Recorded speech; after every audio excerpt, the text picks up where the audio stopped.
یہ تو جانوروں کی طرح ہیں، بلکہ جانوروں سے بھی گئے گزرے ہیں۔ ان کی انسانیت ثابت کرنے کے لیے جو ایڑی چوٹی کا زور لگائے گا وہ حقائق سے بالکل نابلد اور ناواقف ہے۔ برادران اسلام، اللہ کریم نے انسان کو 3 طرح کے ذرائع علم و عرفان سے نوازا ہے۔ سب سے پہلے اللہ کریم نے انسان کو حواس خمسہ عطا فرمائے، قوت سامعہ سننے کے لیے، قوت باصرہ دیکھنے کے لیے، قوت ذائقہ چکھنے کے لیے، قوت شامہ سونگھنے کے لیے اور قوت لامسہ ٹٹولنے کے لیے۔ چونکہ چیزوں میں تنوع تھا، اس لیے اللہ کریم نے انسان کو مختلف یہ حواس عطا فرمائے۔ حواس کو صحیح کام کرنے کے لیے ضروری ہے کہ ان کو عقل کے تابع رکھا جائے، اور عقل کو صحیح کام کرنے کے لیے ضروری ہے کہ اس کو نور نبوت کے تابع رکھا جائے۔ ان تینوں چیزوں کا کامل ربط جب موجود ہوتا ہے تو پھر نتیجے میں جو شخصیت نمودار ہوتی ہے وہ حضرت سیدنا صدیق اکبر رضی اللہ تعالیٰ عنہ کی شخصیت ہوتی ہے، حضرت شیر خدا رضی اللہ تعالیٰ عنہ کی شخصیت ہوتی ہے، صحابہ کرام اور اہل بیت اطہار کی صورت میں شخصیات منصہ شہود پہ طلوع ہوتی ہیں۔ اگر کسی انسان کا حواس کا رابطہ عقل سے ٹوٹ جائے، ایسا انسان پاگل کہلاتا ہے، اور اگر کسی کی عقل کا رابطہ نور نبوت سے ٹوٹ جائے تو ایسا انسان کافر کہلاتا ہے۔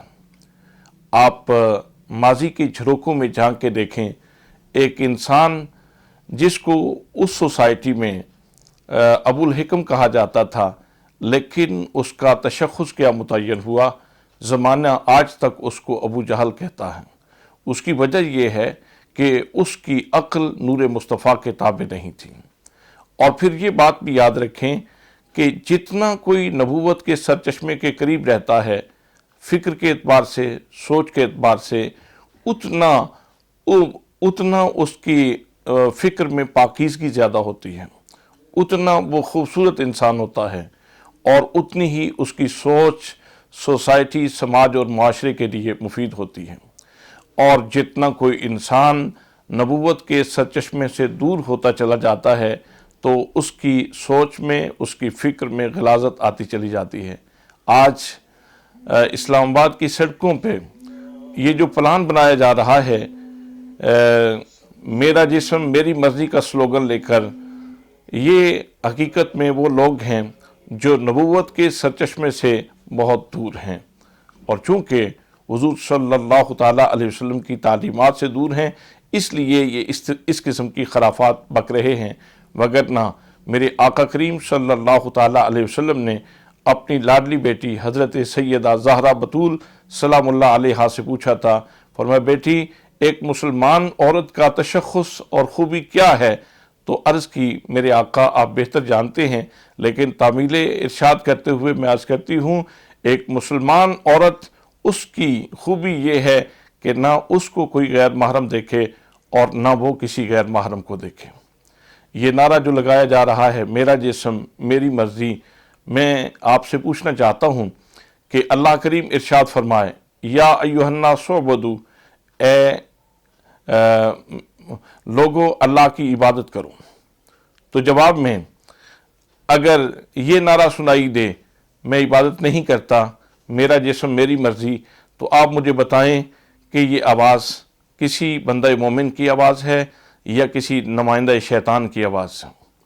اللہ کریم کی طرف سے حکم آئے اقیموا الصلاۃ، نماز قائم کرو، تو آگے سے یہ نعرہ سنائی دے تو آپ کیا سمجھیں گے؟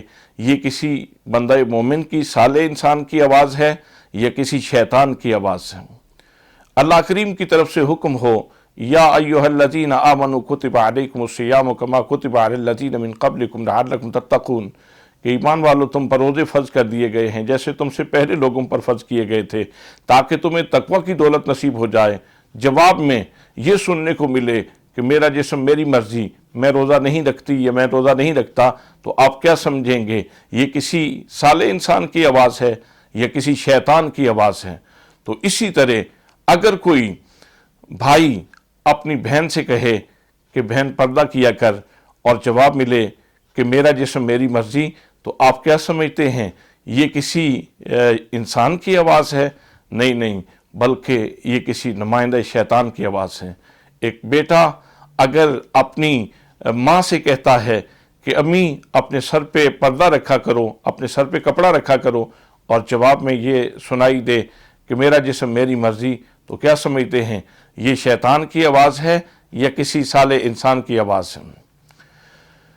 تو دوستان محترم، یہ حقیقت میں اس وقت جو لوگ اسلام آباد کی سڑکوں پہ پلے کارڈ اٹھا کر میرا جسم میری مرضی کا نعرہ لگا رہے ہیں، یہ انسان کے روپ میں شیطان کی چلتی پھرتی تصویریں ہیں۔ میں قرآن مقدس کی ایک آیت سے یہ حقیقت واضح کر دینا چاہتا ہوں کہ اللہ کریم نے اپنے حبیب صلی اللہ تعالیٰ علیہ وسلم کو ارشاد فرمایا، قل اعوذ برب الناس، اے محبوب کہیے کہ میں لوگوں کے رب کی پناہ لیتا ہوں، مالک الناس، لوگوں کے بادشاہ کی پناہ لیتا ہوں، الہ الناس، لوگوں کے معبود کی پناہ لیتا ہوں۔ کس سے؟ من شر الوسواس، اس کے شر سے جو وسوسہ ڈالنے والا ہے، الخناس، جو خناس ہے، اور اس کا روپ کیا ہو سکتا ہے؟ من الجنۃ والناس، وہ جنات میں سے بھی ہو سکتا ہے اور انسانوں میں بھی ہو سکتا ہے۔ اس کا مطلب یہ ہے کہ ایسا ممکن ہے کہ کوئی انسانی روپ میں ہو اور کردار اس کا شیطانی ہو، تو ایسے لوگوں کو اللہ کریم شرف انسانیت سے بھی محروم کر دیتا ہے۔ ان کے بارے میں ارشاد ہوتا ہے، اولئک کالانعام بل ہم اضل، یہ تو جانوروں کی طرح ہیں بلکہ جانوروں سے بھی گئے گزرے ہیں۔ ان کی انسانیت ثابت کرنے کے لیے جو ایڑی چوٹی کا زور لگائے گا وہ حقائق سے بالکل نابلد اور ناواقف ہے۔ اللہ کریم کی بارگاہ میں دعا ہے کہ اللہ کریم ایسے ناسوروں سے ملک پاکستان، وطن عزیز پاکستان کو محفوظ رکھے۔